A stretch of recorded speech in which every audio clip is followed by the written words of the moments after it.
आप सभी को सुंदर शरद पूर्णिमा की बहुत बहुत बधाई हो। बाबा विश्वनाथ की कृपा आप पर सदा बनी रहे। आ गया शरद पूर्णिमा की रात्रि।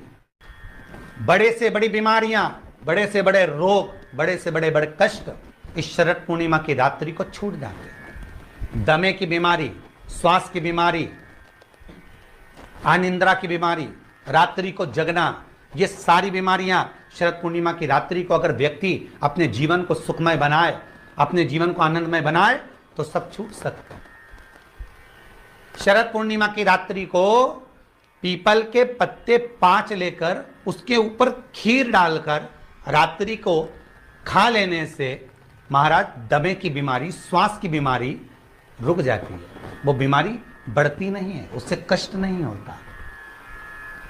जिन बच्चों के नेत्र कमजोर होते हैं, रोशनी कमजोर होती है, शरद पूर्णिमा के दिन रात्रि को 12 बजे भगवान चंद्रदेव का दर्शन कराइए। 5 से 7 मिनट तक नयन मिलाएं चंद्रदेव के साथ और बाद में एक पीपल के पत्ते पर खीर जो चंद्र के नीचे रखी हुई है उसी खीर को चटा दीजिए। फिर चंद्र का दर्शन कराओ, फिर खीर को चटा दीजिए। महाराज नयन की ज्योति बढ़ती है, नींद नहीं आती तो निंद्रा देवी प्रवेश करती है, निंद्रा अच्छी आती है, आनंदित होता है। महाराज जिस व्यक्ति के शरीर में गांठ पड़ जाती हो, शरीर काला पड़ जाता हो, चट्टे पड़ जाते हो या दांत खाज खुजली हो जाता हो, उसके लिए भी शरद पूर्णिमा की रात्रि को 12 बजे महाराज भगवान चंद्रदेव के लिए 21 दिए जलाए जाते हैं। उस 21 दिए की कालोच एक थाली में इकट्ठी करी जाती है।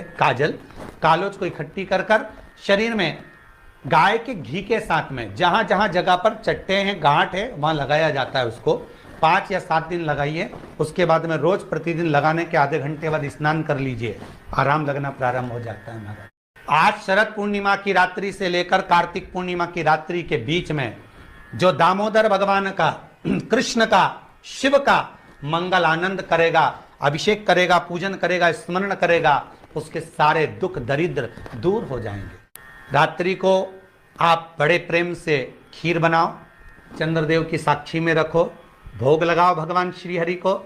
बन सके अगर लक्ष्मी की कमी है, लक्ष्मी नहीं आ रही है, व्यापार नहीं चल रहा है, तकलीफ बहुत ज्यादा है, घर में कष्ट है, कर्जा ज्यादा है, तो एक तांबे के कलश के ऊपर, तांबे के कलश में पानी भरना, कटोरी रखना, उस पर लक्ष्मी जी की मूर्ति रखना। लक्ष्मी जी की मूर्ति नहीं हो तो चांदी का सिक्का रखना। उसके सम्मुख में आप 31 दीपक घी के लंबी बाती के जला देना।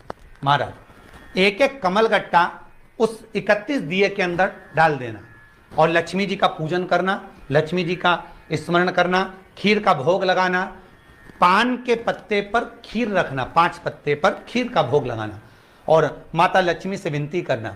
सुबेरे 4 बजे तक वो रखे रहने देना, सुबह 4 बजे वो उठाना, लक्ष्मी को वापिस तिजोरी में या सिक्का हो तो उसको अलमारी में रख देना। जो खीर बनी है वो प्रसाद के रूप में सुबह 8 बजे, 10 बजे, 9 बजे जब खाना हो प्रेम से खाना। माता जो दिए लगाए हैं वो ठंडे हो गए होंगे, उनको रखे रहने देना, बाद में काम आते रहेंगे, या दिए विसर्जन करना हो तो आपकी मर्जी है। पर वो मट्टी के दिए लगेंगे, आटे के दिए नहीं लगेंगे, मट्टी के दीप लगाना है आपको। 31 घी के दिए लगाना है। लक्ष्मी जी का पूजन करो, कंकु, चावल, हल्दी, मोली से, सब तरह से। शरद पूर्णिमा की रात्रि को सुख मिलेगा, आनंद मिलेगा, लक्ष्मी की वृद्धि होगी, कार्य सिद्धि होगी। दूसरा क्रम, अगर कार्तिक पूर्णिमा हो, शरद पूर्णिमा हो, ये दोनों पूर्णिमा पर शरद पूर्णिमा के दिन आप शाम को प्रदोष काल के समय 4:30 बजे से 6 बजे के बीच में 1 लोटा पानी, उसमें 5 बेलपत्र रखकर, एक कमलगट्टा डालकर भगवान चंद्रेश्वर महादेव के नाम से भगवान शंकर को चढ़ा दीजिए। आपकी जो कामना हो वो कामना कर कर चढ़ाएं, विनती करें चंद्रेश्वर महादेव को और निवेदन करें कि हमारा ये कार्य सफल हो। केवल शरद पूर्णिमा के दिन चढ़ाइए, कार्तिक पूर्णिमा तक क्या फल मिलता है हमको जरूर बताइए। भी शरद पूर्णिमा की रात्रि को और कार्तिक पूर्णिमा की रात्रि को गर्भवती नारी अपनी नाभि पर यदि चंद्र की दृष्टि पड़वा लेती है तो बच्चा विकलांग पैदा नहीं होता है। गर्भ से जो बालक होगा श्रेष्ठ होगा, विद्वान होगा, चतुर होगा, पढ़ने में होशियार होगा, क्योंकि ये चंद्र की किरणें जब समुद्र में उछाल ला सकती हैं तो आपके जीवन में भी तरक्की ला सकती है, उछाल ला सकती है। शरद पूर्णिमा से कार्तिक पूर्णिमा के बीच में प्रयास करना, दुकान नहीं चल रही हो, व्यापार नहीं हो रहा हो, तकलीफें बहुत ज्यादा हो, घर में क्लेश जाता हो, अशांति ज्यादा हो, पैसे नहीं आ रहे हो, 1 रुपया कमा रहे 100 रुपये खर्च हो रहा है, बहुत टेंशन है, तो शरद पूर्णिमा से कार्तिक पूर्णिमा तक एक हल्दी और कुंकू ये थोड़ा सा मंदिर में लेकर जाइए। हल्दी और कुंकू जरा जरा सा ले जाओ, अशोक सुंदरी वाली जगह पर पहले शंकर जी पे जल चढ़ा दो, अशोक सुंदरी वाली जगह पे जल चढ़ा दो, और वह हल्दी और कुंकू की एक एक बिंदी अशोक सुंदरी वाली जगह पर अपनी कामना कर कर लगा कर आओ। उसी में से वो हाथ जो तुम्हारा गीला है कंकु हल्दी का, वही हाथ लाओ, घर में प्रवेश करते समय अपनी देहली पर थोड़ा सा लगा दीजिए। शरद पूर्णिमा से कार्तिक पूर्णिमा तक कर कर देखो, उसके बाद में फिर बताना कि मेरा देव अधिदेव महादेव ने तुम्हारी झोली भरी कि ना भरी। कहानी दिखे कहीं किसी को पास कहानी दिखे, रहते हैं उसके लिए भी शरद पूर्णिमा के दिन तुलसी की जो डंडी होती है, बेलपत्र की जो ये डंडी है, ऐसे ही तुलसी का जो पत्ता होता है, उस पत्ते की जो डंडी होती है, उस डंडी को चंद्रमा को देखा जाता है, उस डंडी की जो कोर होती है उस कोर को दृष्टि से मिलाया जाता है। शरद पूर्णिमा की रात्रि ठीक 12 बजे आप चंद्रमा की, जैसे चंद्रमा का भाग, उस चंद्रमा के भाग को आप उस डंडी के भाग से निहारने का प्रयास करिए। महाराज घर में आई है, घी का दिया लगाई है, उस घी के दीप को लगाने के बाद पूर्णिमा के दिन उस पर एक प्लेट थोड़ी तिरछी कर कर रख दो, जिससे उसकी कालोच काई की, उस दीप की, घी के दीप की कालोच उस प्लेट पर आ जाए। थोड़ी सी कालोच ले लीजिए, 5-10 मिनट में आ जाएगी। उसको गाय के घी में मिलाकर आंखों में सुरमा लगाकर रात्रि को सो जाइए। 3 दिन बाद आप महसूस करेंगे कि नेत्र की ज्योति बढ़ना प्रारंभ हो रही है। पूर्णिमा का जो चंद्र है वो विशाल का है, और उस चंद्र की पूर्णता में हमारी अभिलाषाएं भी पूर्ण हो। अब पूर्णिमा के व्रत में आपने कई बार किताब पढ़ी होगी पूर्णिमा की, या आपने व्रत किया होगा, या पूर्णिमा का व्रत आप धारण करे होगे, तो उसमें पूजन कौन से भगवान की होती है? पूर्णिमा के व्रत में केले के खंभ लगाकर पूर्णिमा का जो उद्यापन होता है, पूर्णिमा की जो पूजन होती है, उस पूजन में शंकर और पार्वती की पूजन की जाती है। शंकर और पार्वती का पूजन क्यों करा जाता है पूर्णिमा के व्रत में? क्योंकि शिव और माता पार्वती ही केवल एक ऐसे हैं जिन्होंने अपूर्ण लक्ष्मी को भी पूर्ण बना दिया था। किसको पूर्ण बनाया है? लक्ष्मी।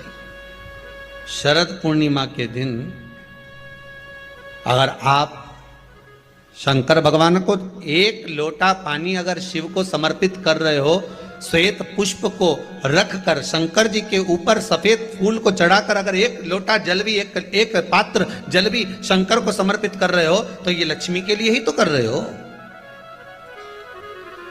और कौन सी लक्ष्मी? पूर्ण लक्ष्मी। पूर्ण लक्ष्मी।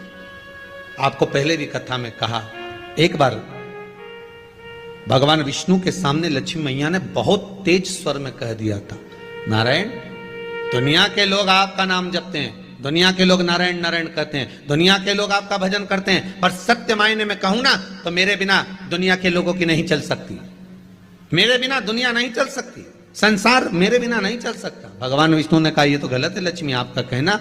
एक दिन लक्ष्मी को अहंकार आ गया, अहंकार के संबोधन जब माता लक्ष्मी कहने लगी तो भगवान, उसी समय पर भगवान विष्णु को क्रोध आ गया, और भगवान विष्णु ने कह दिया, लक्ष्मी तू इतनी बड़ी बड़ी बात कहती है कि तेरे बिना नहीं रह सकती संसार। मैं तुझे कहता हूं लक्ष्मी, तू अपूर्ण है, तू अपूर्ण है, तू पूर्ण कब हो गई? अब देखें माता पार्वती क्या कर सकती है, इसको पूर्ण बनाने के लिए करेगी क्या? क्या हुआ? माता सरस्वती जी बोली, लक्ष्मी को अपूर्ण कह दिया। अपूर्ण कह दिया? हाँ, तो क्या सोचना उसके लिए? इसको मैं अभी पूर्ण बना देती हूं। माता जगत जननी पार्वती ने गोदी में विराजमान गणेश जी को उठाया और उठाकर लक्ष्मी जी की गोद में दे दिया। ले लक्ष्मी, आज से तू पूर्ण हो गई। लक्ष्मी, आज से तू पूर्ण है। गोदी में जब तक संतान नहीं है तो नारी को लोग अपूर्ण समझते हैं, पर माता पार्वती जी ने संपूर्ण ब्रह्मांड में एक सिद्धता प्रदान कर दी कि अपने गोदी के लाल को, अपने गोदी के पुत्र को माता ने लक्ष्मी की गोद में देकर लक्ष्मी को पूर्ण बना दिया। वो दिन कौन सा था? यही शरद पूर्णिमा